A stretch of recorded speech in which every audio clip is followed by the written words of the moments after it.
What? What? Is this nonsense? The shower? Come on, what's going on here? Leaking? What's going on? Oh!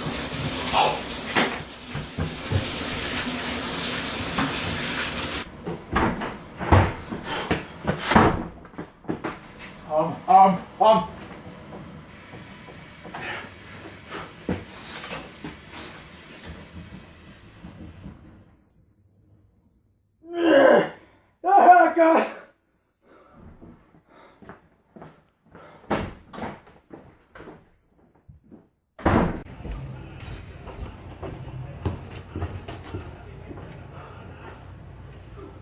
Well, that was completely expected in this house.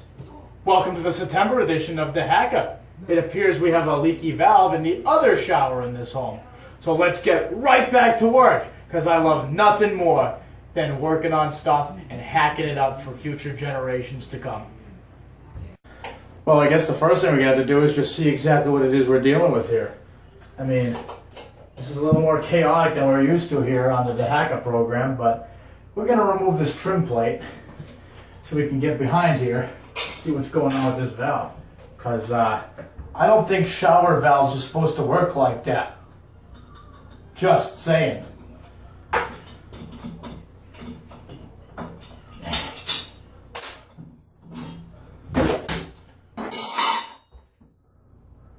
Well, I'll be a monkey's uncle. We got a bad mixer valve. Boy, am I ever surprised. Let's go get more tools and get a lot more in depth.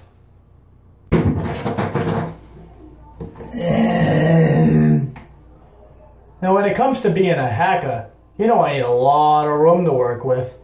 And this hole right here affords me no room. Because look at how hard it is just to get to those needle valves. So in true hacker fashion, we're going to make room.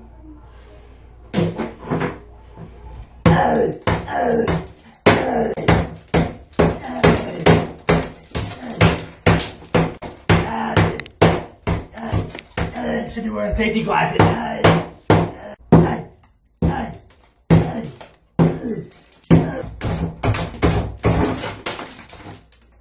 The hacker noticed something as he was butchering this wall over here.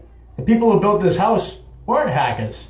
In fact, they went so far as to put cement board in, so I guess kudos to you guys, but you're no hackers!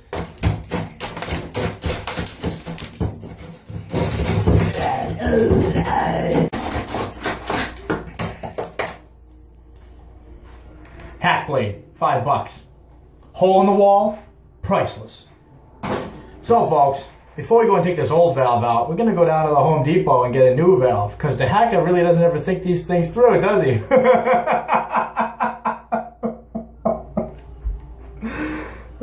More saving, more doing. That's the power of the Home Depot. So folks, we went with a mowing for the new valve. Buy it for looks, buy it for life. Unless you hack it in like me, then you can buy it for a half-life.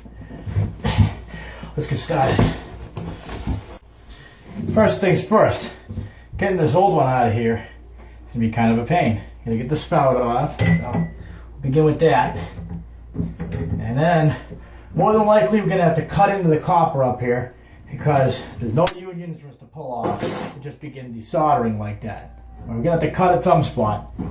But that's okay, that's what hackers do.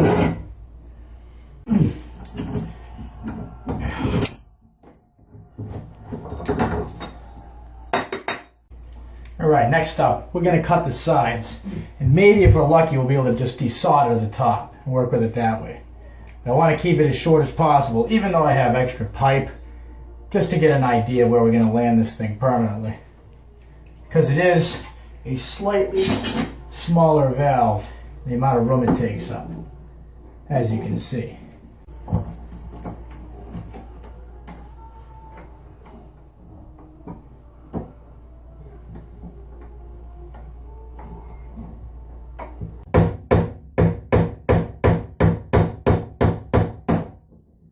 Whew. That is hacktastic. Right.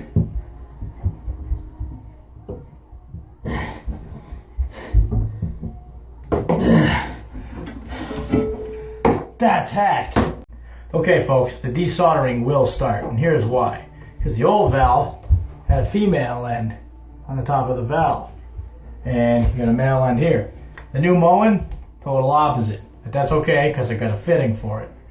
Several fittings. And I also got unions for the sides here. So if we ever want to disassemble this again, we'll just unscrew it instead of having to do any soldering.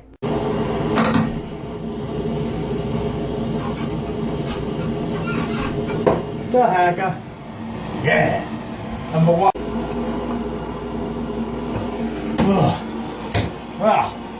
That was honestly pretty brutal.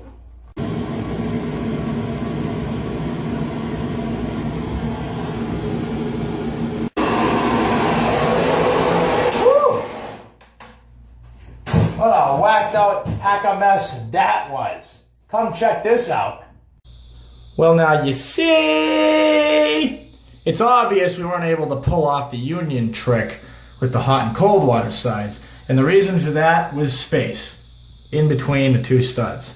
And look at all these burn marks. I mean, wow. What kind of hacker almost burns his house down? This kind of hacker. And as you can also see, as a result of not being able to use the unions, we had to pull a pipe further from the wall to pinch inward toward the valve. Look at that. What a hacker. See?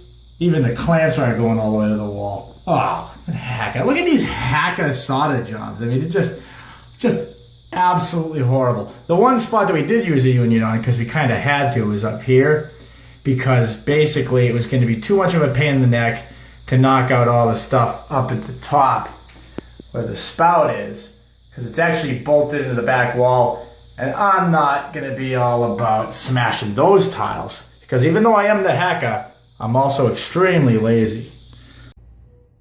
Next up, you guessed it, we got to bash out more tile. We got to bash out more tile up here because the stud's behind it, so I can put the cement board on there. And we got to bash down here because this hole for the spout is too low, and it absolutely needs to be raised to get it out of the way of the PVC. So here we go. More angst. Alright, this saved you the trouble of watching that massacre. So now instead of 3x3 hole of tiles, we now have 4x4. And we'll be able to put our new cement board to this stud and seal this up at the end. More importantly, now I can see where the PVC is, I'll be able to locate my bath spout a lot better than rubbing on this thing and causing more problems for myself. Alright, now for the fun part. I get to attempt to repair this wall. Good luck.